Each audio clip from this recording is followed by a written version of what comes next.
প্রিয় শিক্ষার্থী বন্ধুরা, এটা হলো ইংলিশ সেকেন্ড পেপার ঢাকা বোর্ডের কোশ্চেন সলভ, অর্থাৎ আজকে যে তোমরা পরীক্ষাটা দিয়েছো তার কিন্তু কোশ্চেন সলভ। তো এক দাগের অ্যান্সারগুলো এইখানে যে লাল কলম দিয়ে কিন্তু দেখানো হচ্ছে, এ নাম্বার অফ, তারপরে বি নাম্বার, সি নাম্বার, এইগুলা পরপর কিন্তু সাজানো আছে, তোমরা একটু এখান থেকে দেখে নেবে। তারপরে এইখানে 2 নম্বরের উত্তরও এইখানে নিচে লাল কলম দিয়ে কিন্তু লেখা রয়েছে, তোমরা 2 নম্বরের উত্তরটা কিন্তু সুন্দরভাবে তোমরা এখান থেকে মিলাই নিবা। তারপরে আসি 3 নাম্বার। তো 3 নম্বরে এইখানে কিন্তু কোশ্চেন সবগুলো দেওয়া রয়েছে, লাল কলম দিয়ে দেওয়া রয়েছে, এখান থেকে তোমরা কিন্তু সুন্দরভাবে মিলাই নিবা। নেওয়ার পরে এখানে 4 নম্বরেও কিন্তু কোশ্চেন সলভগুলো পরপর কিন্তু সাজায় দেওয়া রয়েছে, তোমরা কিন্তু এইখান থেকে সুন্দরভাবে দেখে নেবে। এবং 5 নম্বরেও কিন্তু পুরোটা একদম দেওয়া রয়েছে, কোথায় কি হবে না হবে সকল কিছু দেওয়া রয়েছে। এবং 6 নম্বরটাও এখানে দেওয়া রয়েছে, 6 নম্বরটা এখান থেকে সুন্দরভাবে কিন্তু তোমরা মিলাই নিবা।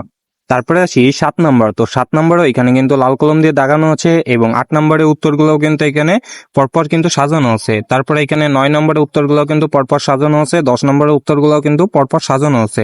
এবং সর্বশেষ 11 নম্বর এইখানে গ্রামার সাইড 11 নম্বর পার্ট কিন্তু শেষ। এই গ্রামার পার্টেও কিন্তু নিচে এখানে উত্তর কিন্তু কোথায় কি হবে সেটা কিন্তু লাল কলম দিয়ে দেওয়া রয়েছে। তো তোমরা সুন্দরভাবে এখান থেকে কিন্তু মিলাই নিবা।